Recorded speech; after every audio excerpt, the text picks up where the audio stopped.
Hey there, I'm Sophia, a 35-year-old single mom just trying to make sense of this crazy world. It's just me, my amazing 12-year-old daughter, Emily, and our little home in the suburbs. It might not be fancy, but it's ours. I work as a nurse, putting in long, grueling shifts to keep a roof over our heads and food on the table. Emily is a special kid, sharp as a tack and bursting with creativity. She's got this wild curly hair that could give Rapunzel a run for her money, and she loves expressing herself through it.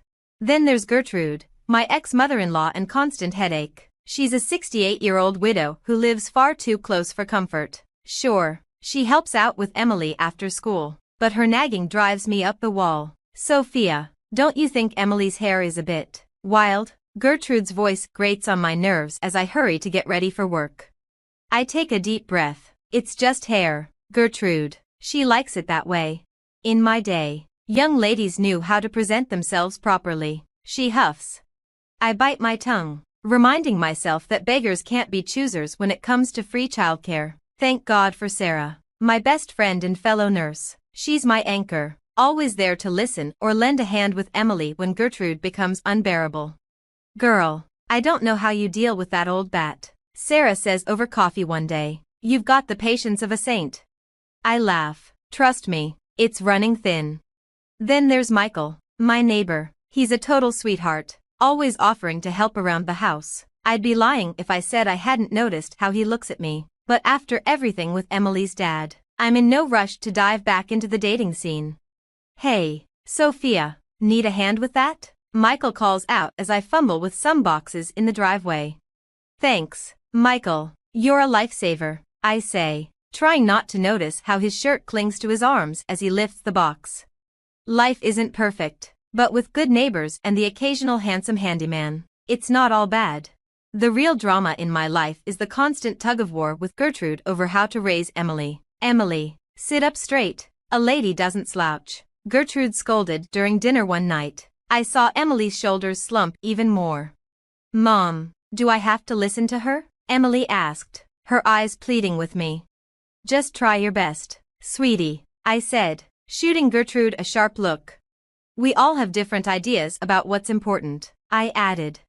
Different ideas indeed, Gertrude muttered under her breath. If you just listened to me, Sophia, that child wouldn't be running wild. I clenched my fists under the table. Emily is not running wild, she's expressing herself, and I won't stifle that. Mark my words, Sophia, Gertrude said, her voice icy. Without proper discipline, that girl will end up in trouble. As I watched Emily retreat to her room, her wild curls bouncing behind her, I wondered how long I could keep this delicate balance. Something had to give, and when it did, it wasn't going to be pretty. I was dead on my feet after another grueling shift at the hospital. All I wanted was to hug my baby girl and collapse into bed. But the moment I stepped through the door, I knew something was wrong.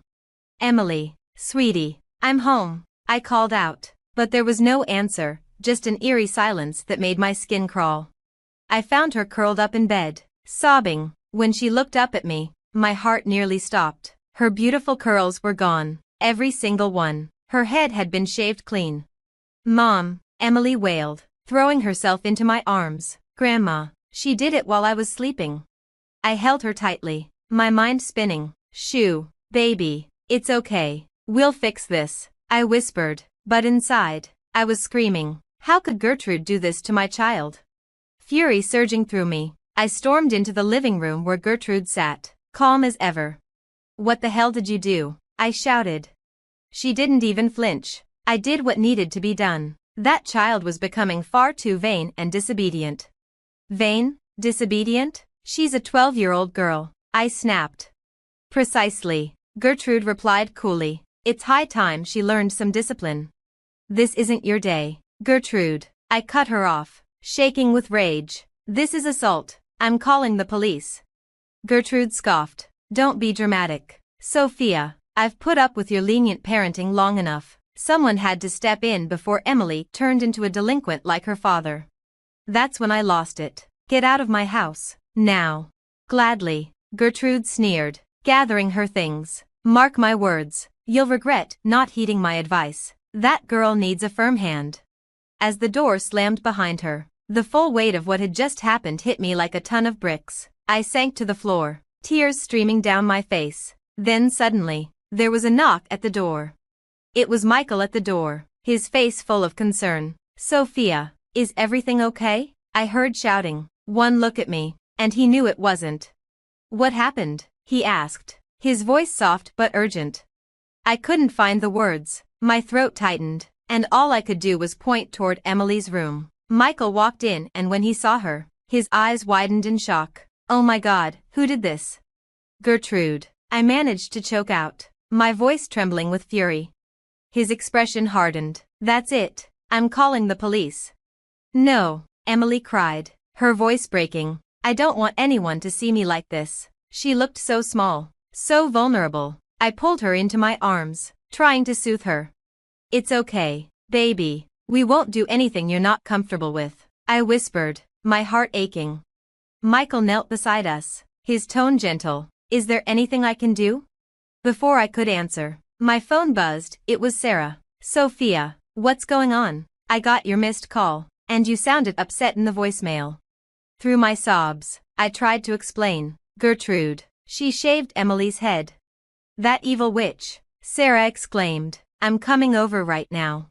In no time, Sarah burst through the door, her arms loaded with bags. "Okay, I've got hats, scarves, and some cute pixie-cut photos for inspiration. We're going to get through this," she declared, her voice filled with determination.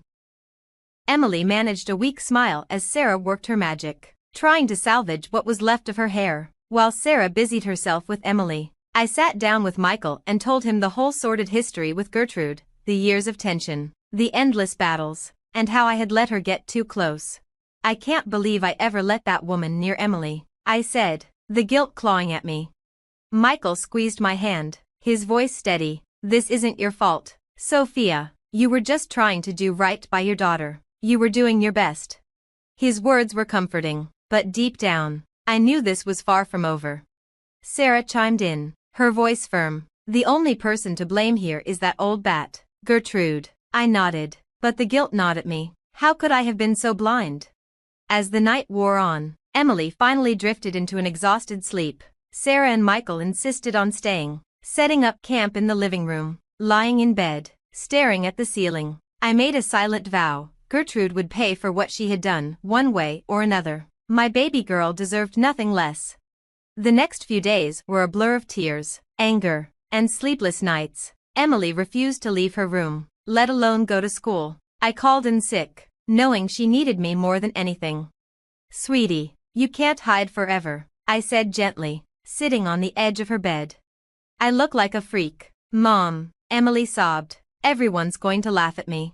My heart shattered all over again. "No, baby, you're beautiful, inside and out. We'll get through this together."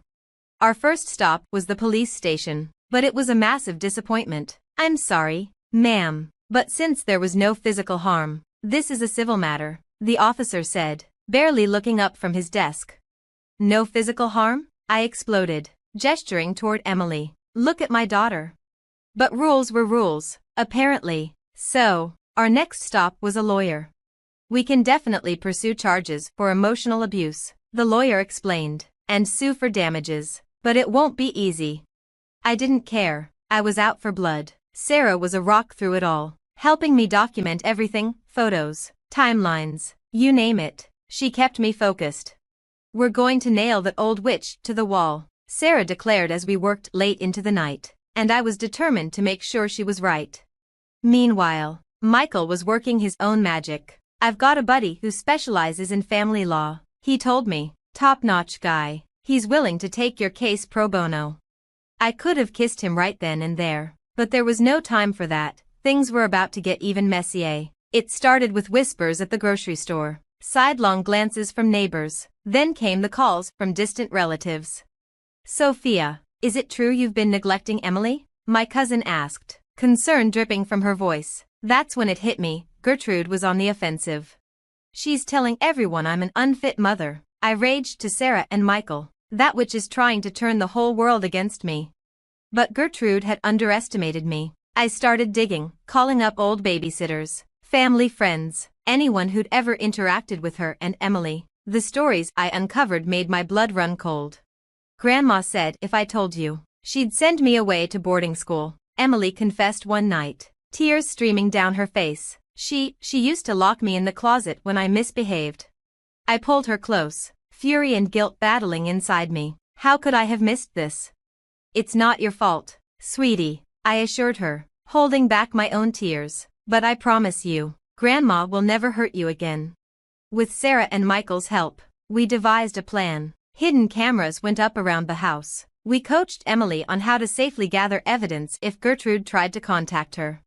Remember, kiddo, Michael said, showing Emily how to use the voice recorder on her phone. If Grandma calls or comes over, hit this button right away. Emily nodded solemnly. I won't let you down, Mom. You can never let me down, baby, I said, hugging her tightly. We're in this together.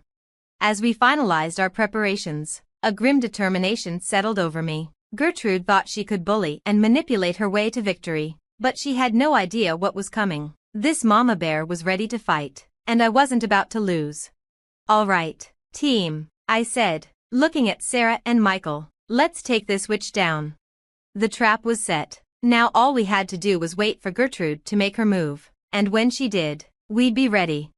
The day of the trial finally arrived, and my stomach churned with nerves. Emily squeezed my hand as we walked into the courtroom. You got this, Mom, she whispered.